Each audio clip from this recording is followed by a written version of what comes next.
Good morning all. Ramakrishnan T B, SEBI registered research അനലിസ്റ്റാണ്. ഈ audio കേട്ടതിന് ശേഷം ഡിസ്ക്ലെയിമർ കൂടി വായിച്ചു നോക്കണമെന്ന് താല്പര്യപ്പെടുന്നു. ഇന്ന് നമ്മൾ എക്സ്പെക്റ്റ് ചെയ്യുന്നത് ഒരു മ്യൂട്ടഡ് അല്ലെങ്കിൽ സ്ലൈറ്റ്ലി ബെറ്റർ ഓപ്പണിംഗ് ആണ്. ഏഷ്യൻ മാർക്കറ്റുകളെല്ലാം തന്നെ 1-1.5% ബെറ്റർ ആയിട്ടാണ് ട്രേഡ് ചെയ്യുന്നത്. ഇതിന് പ്രധാനപ്പെട്ട കാരണം ട്രംപിൻ്റെ ഡിസിഷനാണ്. ട്രംപ് ഒരു പക്ഷേ ടിക്ടോക്ക് ചൈനീസ് ആപ്പാണ്. അമേരിക്കയിലെ ഏകദേശം 18 കോടിയോളം ജനങ്ങൾ യൂസ് ചെയ്യുന്ന ആപ്പാണ്. ഇന്നലെ അത് ഡാർക്കായിരുന്നു, പക്ഷേ വീണ്ടും അത് റീഇൻസ്റ്റേറ്റ് ചെയ്യാനായിട്ടുള്ള ഓർഡറൊക്കെ കൊടുത്തിട്ടുണ്ട് ട്രംപ്. ടിക്ടോക്കിന് 90 ദിവസത്തെ ഗ്രേസ് പീരീഡ് അല്ലെങ്കിൽ US കമ്പനിയായിട്ട് 50-50 ജോയിൻറ്റ് വെഞ്ചറൊക്കെ പ്രപ്പോസ് ചെയ്യുന്നുള്ള റിപ്പോർട്ടുകളുണ്ട്. അതുകൊണ്ട് തന്നെ ചൈനയും അമേരിക്കയും തമ്മിലുള്ള ശീതസമരം ഒരു പക്ഷേ ലഘൂകരിക്കപ്പെട്ടേക്കാം എന്നുള്ള എക്സ്പെക്റ്റേഷനിലാണ് ഏഷ്യ ബെറ്ററായിട്ട് ട്രേഡ് ചെയ്യുന്നത്. അമേരിക്കൻ മാർക്കറ്റുകൾ കഴിഞ്ഞ ആഴ്ച നോക്കുകയാണെങ്കിൽ വീക്ക് ടു വീക്കും അതുപോലെ തന്നെ വെള്ളിയാഴ്ചയൊക്കെ ബെറ്ററായിട്ടാണ് ക്ലോസ് ചെയ്തിരുന്നത്. ഇന്ന് അമേരിക്കൻ മാർക്കറ്റുകൾക്ക് ഹോളിഡേ ആണ്. അതോടൊപ്പം തന്നെ യൂറോപ്പ് കഴിഞ്ഞ ആഴ്ചയിൽ ബെറ്ററായിരുന്നു. ഇന്ത്യൻ മാർക്കറ്റുകൾ മാത്രമാണ് കഴിഞ്ഞ ആഴ്ച വീക്കായിട്ട് ക്ലോസ് ചെയ്തിരുന്നത്. ഇതിന് പ്രധാനപ്പെട്ട കാരണം ലോവർ ദാൻ എക്സ്പെക്റ്റഡ് Q3 റിസൾട്ടുകളാണ്. അതോടൊപ്പം തന്നെ കമോഡിറ്റികൾ നോക്കുകയാണെങ്കിൽ കമോഡിറ്റികളെല്ലാം തന്നെ കഴിഞ്ഞ ആഴ്ചയിൽ ബെറ്ററായിട്ടാണ് ക്ലോസ് ചെയ്തിരുന്നത്. ഇന്ന് മോർണിംഗിൽ ഓൾമോസ്റ്റ് ആ ലെവല് അല്ലെങ്കിൽ സ്ലൈറ്റ്ലി വീക്കായിട്ടാണ് ട്രേഡ് ചെയ്യുന്നത്. ഗോൾഡ് $2,740 പെർ ഔൺസിനാണ് ഫെബ്രുവരി ഫ്യൂച്ചേഴ്സ് ട്രേഡ് ചെയ്യുന്നത്. മറ്റ് കമോഡിറ്റികളെല്ലാം തന്നെ ഓൾമോസ്റ്റ് ഫ്ലാറ്റ് ആണ്. കഴിഞ്ഞ ആഴ്ചയിൽ കോപ്പർ, അലുമിനിയം, അതുപോലെ തന്നെ സിങ്ക്, ഇത്തരത്തിലുള്ള കമോഡിറ്റികളാണ് ഗ്ലോബൽ മാർക്കറ്റുകളിൽ മുന്നേറിയിരുന്നത്. ഇനി കറൻസി ഇന്ത്യൻ റുപ്പി നോക്കുകയാണെങ്കിൽ ഡോളറിന് അഗൻസ്റ്റ് ആയിട്ട് ഇന്ന് മോർണിംഗിൽ 86.52 രൂപ പെർ ഡോളറാണ് ട്രേഡ് ചെയ്യുന്നത്. ഓൾമോസ്റ്റ് ഫ്ലാറ്റ് അല്ലെങ്കിൽ സ്ലൈറ്റ്ലി ബെറ്റർ ആയിട്ടാണ് ട്രേഡ് ചെയ്യുന്നത്. ഇനി ചൈനയിൽ നിന്ന് വരുന്ന ന്യൂസ് ഫ്ലോസ്, ചൈനയിൽ സ്റ്റീൽ പ്രൊഡക്ഷൻ കട്ട് വീണ്ടും അനൗൺസ് ചെയ്തിരിക്കുകയാണ്. ലോവർ ഡിമാൻഡാണ് ഇതിന് പ്രധാനപ്പെട്ട കാരണം.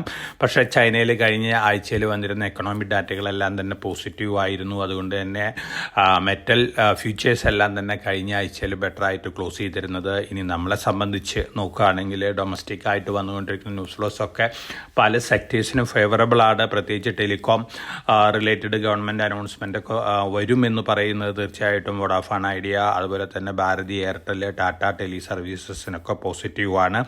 Q3 റിസൾട്ടുകളാണ് ഒരു നെഗറ്റീവ് സെൻറ്റിമെൻറ്റ് പൊതുവേ ഇന്ത്യൻ മാർക്കറ്റിൽ ക്രിയേറ്റ് ചെയ്തിട്ടുള്ളത്. തീർച്ചയായിട്ടും അതിൻ്റെ ഒരു ഇമ്പാക്റ്റ് ഒക്കെ അതാത് സ്റ്റോക്കുകളിൽ കണ്ടേക്കാം. അതേസമയം നല്ല Q3 റിസൾട്ടുകൾ കാഴ്ചവെച്ചിട്ടുള്ള സ്റ്റോക്കുകളിലൊക്കെ വീണ്ടും ഒരു ബൈയിങ് കാണാനുള്ള ചാൻസസ് ഉണ്ട്. ഓവറോൾ നോക്കുകയാണെങ്കിൽ നമ്മുടെ മാർക്കറ്റ് വളരെ കോഷ്യസ് ആണ്. വീണ്ടും ഒരു സെല്ലിംഗ് പ്രഷറിൽ താഴെ പോകാനുള്ള സാധ്യതകളൊക്കെ ഉണ്ട്. തീർച്ചയായിട്ടും ട്രംപിൻ്റെ അനൗൺസ്മെൻറ്റുകൾ അതുപോലെ തന്നെ മറ്റ് കാര്യങ്ങളൊക്കെ ആയിരിക്കാം ഇത്തരത്തിലുള്ള ഒരു ഇവൻറ്റിലേക്ക് നയിക്കാൻ പോകുന്നത്. ഇനി നമ്മൾ സ്റ്റോക്ക് സ്പെസിഫിക് ആയിട്ടുള്ള ആക്ഷൻസ് ഒക്കെ നോക്കുകയാണെങ്കിൽ അഡാനി എനർജി സൊല്യൂഷൻ പോസിറ്റീവ് ആയിട്ടുള്ള ന്യൂസ് ഫ്ലോസ് ഉണ്ട്. മുമ്പ് നമ്മൾ സജസ്റ്റ് ചെയ്തിരുന്ന സ്റ്റോക്കുകൾ തന്നെയാണ്. അതുപോലെ തന്നെ യൂണിടെക് അവരുടെ യൂണിടെക് പവർ ട്രാൻസ്മിഷൻ ഡിവിഷൻ ഉണ്ടായിരുന്നു, അത് സെല്ലിയാണ്. ഓൾമോസ്റ്റ് എല്ലാ പ്രോബ്ലംസിൽ നിന്നും കരകയറിയിട്ടുള്ളൊരു കമ്പനിയാണ് യൂണിടെക്. അതോടൊപ്പം തന്നെ CG പവർ വളരെ പോസിറ്റീവായിട്ടുള്ള ന്യൂസ് ഫ്ലോസ് ആണ് CG പവറിന് വന്നുകൊണ്ടിരിക്കുന്നത്. റിലയൻസിൻ്റെ Q3 റിസൾട്ട് എക്സ്പെക്റ്റേഷനേക്കാളും ബെറ്റർ ആയിരുന്നു. അതുകൊണ്ട് തന്നെ റിലയൻസിൽ കാര്യമായിട്ടുള്ള സെല്ലിംഗ് പ്രഷർ ഇപ്പോഴത്തെ അവസ്ഥയിൽ എക്സ്പെക്റ്റ് ചെയ്യുന്നില്ല. മറിച്ച് ഒരു പക്ഷേ മാർക്കറ്റ് റിക്കവറിക്ക് റിലയൻസ് ലീഡർഷിപ്പ് നൽകാനാണ് ചാൻസസ്. ഒപ്പം അഡാനി ഗ്രൂപ്പ് ഓഫ് കമ്പനികളും ഹിൻഡൻബർഗും ഹെഡ്ജ് ഫണ്ടുകളും തമ്മിൽ കൊലൂഡഡ് ആയിരുന്നു. അതുപോലെ തന്നെ ഹിൻഡൻബർഗിൻ്റെ റിസർച്ച് മുമ്പ് ഹെഡ്ജ് ഫണ്ടുകൾക്ക് ചോർത്തി കൊടുത്തുകൊണ്ട് മാർക്കറ്റിൽ പ്രോബ്ലംസ് ക്രിയേറ്റ് ചെയ്യുന്ന റിപ്പോർട്ടുകളാണ് അക്രോസ് ദ ഗ്ലോബ് വന്നുകൊണ്ടിരിക്കുന്നത്. ഹിൻഡൻബർഗ് റിസർച്ച് ഓൾറെഡി ക്ലോസ് ചെയ്ത് കഴിഞ്ഞിട്ടുണ്ട്.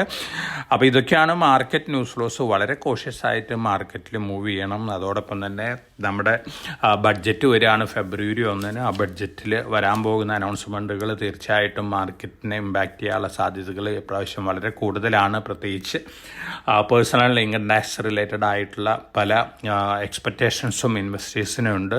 ബഡ്ജറ്റ് അവതരണത്തിന് ശേഷമാണ് നമ്മളെ സംബന്ധിച്ച് ഇത്തരത്തിലുള്ള കാര്യങ്ങളൊക്കെ വിലയിരുത്താനായിട്ട് സാധിക്കുള്ളൂ. ഫോറക്സ് റിസർവ് നോക്കുകയാണെങ്കിൽ $625.87 ബില്യൺ ആണ്. 10 മന്ത് ലോ ആണ് വന്നിരിക്കുന്നത്. ഈ ന്യൂസുകളൊക്കെ സ്ലൈറ്റ്ലി നെഗറ്റീവ് ആണ്.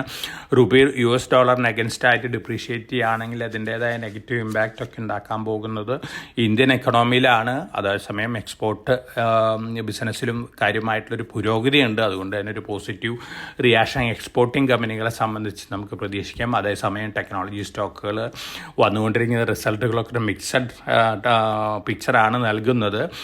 അതോടൊപ്പം തന്നെ നമ്മൾ IPOs നോക്കുകയാണെങ്കിൽ ഇന്ന് BSE SMEയിൽ ഒരു IPO ഓപ്പൺ ചെയ്യുന്നുണ്ട്. Lot size 400 Capital Numbers Infotech Limited ആണ്.